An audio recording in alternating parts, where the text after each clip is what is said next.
Hello, this is the Cool Kid, and this is another Heroica video that was promised in the last one. This is going to be probably the biggest Heroica build I've ever done for the custom stuff.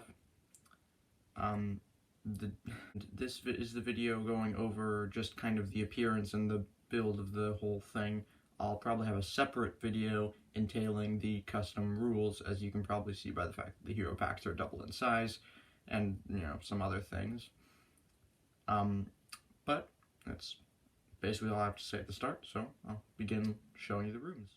This first room is the kind of a spider cave, mostly just normal, kind of the standard for me, rock techniques. And there are several spiders, and there's this cobweb just for effect, but it can flip up so you can actually place figures in there easier. Over here is a special weapon. Over there's a strength potion. You can't really see this yet, but there is a gold piece down there. And there are 4 little spiders, one black one is a strength 2 monster, the rest are strength 1. And the custom rules will entail what the differences are, but that's really it for the room. There's only one exit, and there's not a whole lot special in there. This next room is the dungeon, and there's a lot more special about it. First of all, there is a small little doorway over here, which is where a bunch of monsters will start, coming in. There is also 2 little cages, one, prison cells. One here has an open doorway, one actually has a door on it. And in the first one, there's a speed potion, and in the second one, there is another special weapon. And special weapons start in different spots based on, where I randomly decide they are going. But they stay on the same spots, but different ones will be there. There's also these little handcuffs on the wall, which is where a player will start. Additionally, there is a little lever over here, which can be pulled just to raise this block, which corresponds to these old doors. And the doors are a very simple function, which allows you to just slide this out, and the doors will close. And that blocks people off. And in a similar fashion, they can simply be raised, and this whole thing pushed in a little bit, and then they stay up. And also, there is a little torch, which is one of the numerous glow-in-the-dark elements that I have added to this, which I will show near the end of the video. This next room, and probably the most important room of all, is the exit, which is how the player will win by escaping. And over here, we've got another lever, which, again, just a different block. Another door, functions the same as the one I already showed. Here's a torch. There's a coin here, which collected like any other coin. Here's a little table with a lantern on it, another glow-in-the-dark element. And then down here, there is another door for monsters to spawn in, and then also the door to get out. This room, which also happens to be the biggest room of all, is the central room, of course. And it is the lava pit. This is the one I first made, and I actually am quite happy with how it turned out. I started with this massive pit of lava, which is just a bunch of red 1x1s in the normal Lego kind of water fashion. And it's just lowered from the floor. There's a little bridge here, which there may be a mechanic for jumping across, along with a defense potion and a coin. And there are 4 doorways, 3 of which are equipped with doors. And then there is also the monster spawner. And then there's just some rock work around the walls, and that's really it. The doorways are all arched because it looks a bit nicer, but otherwise it's actually probably the room with the least in it.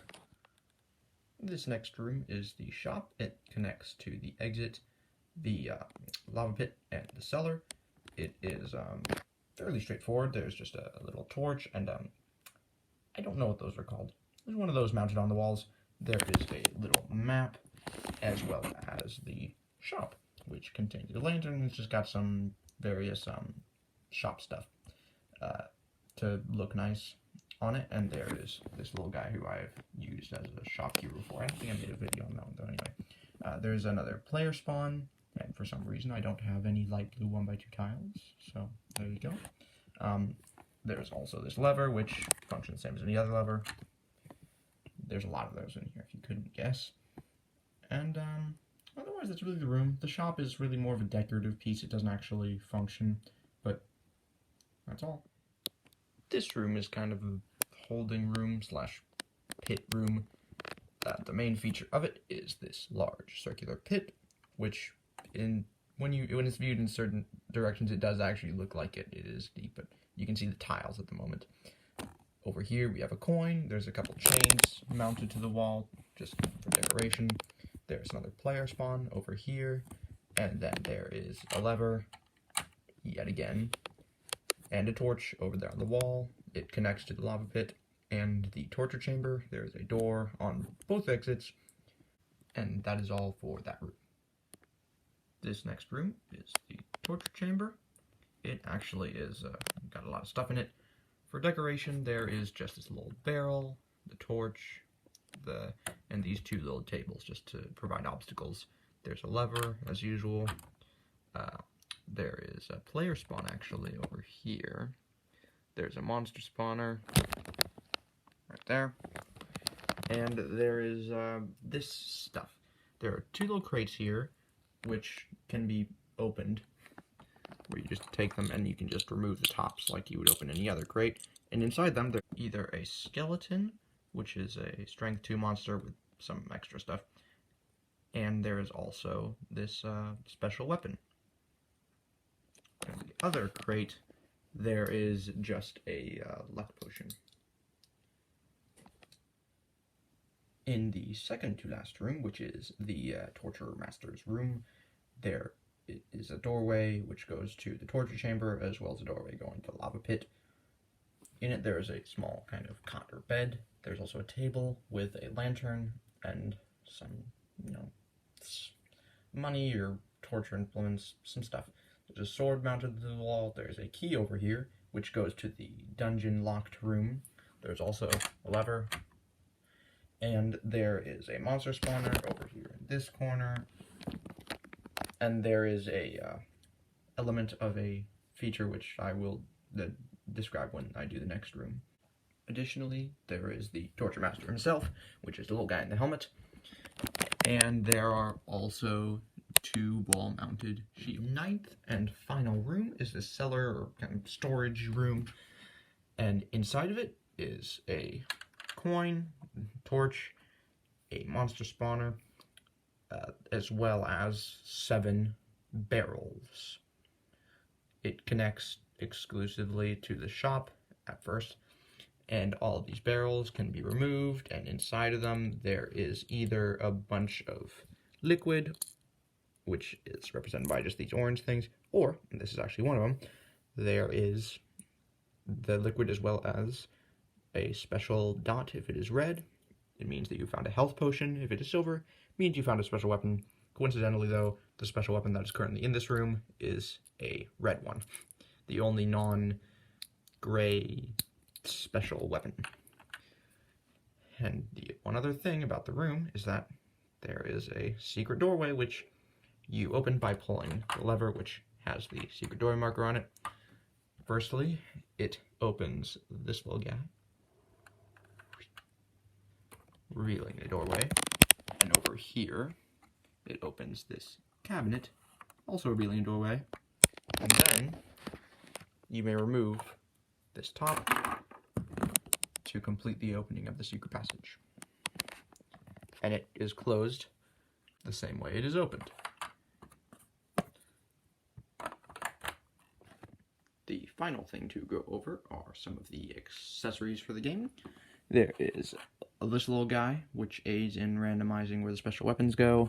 There are health trackers for, that one is for the Torture Master, this one is for that little skeleton, and this one is for the Goblin General, which will appear later in the game.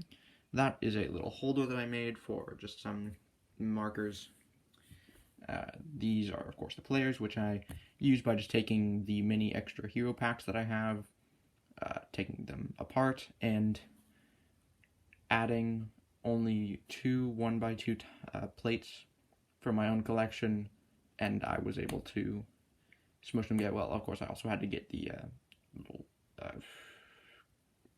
these little things for my own collection as well. There's the shop over here, which the only use is just for the gold and these potions.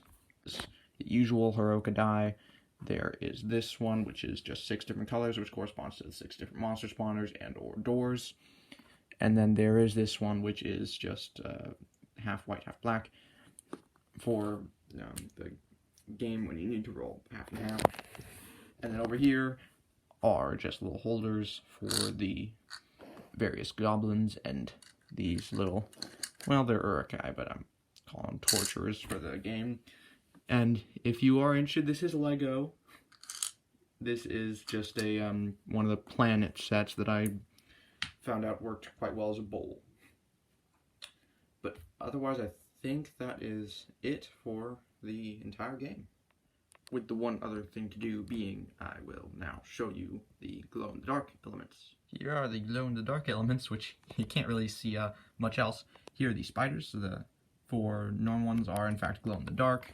Over here, you can just faintly see the glow-in-the-dark of the torch.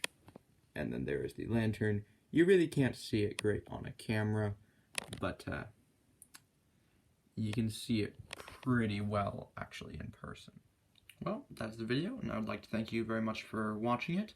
I, again, will be uploading a separate rules video. I'll probably play test it once more because I've only played it with the Wizard, Knight, Sage, and Rogue, so I'll have to play test the other ones as well before I do the rules.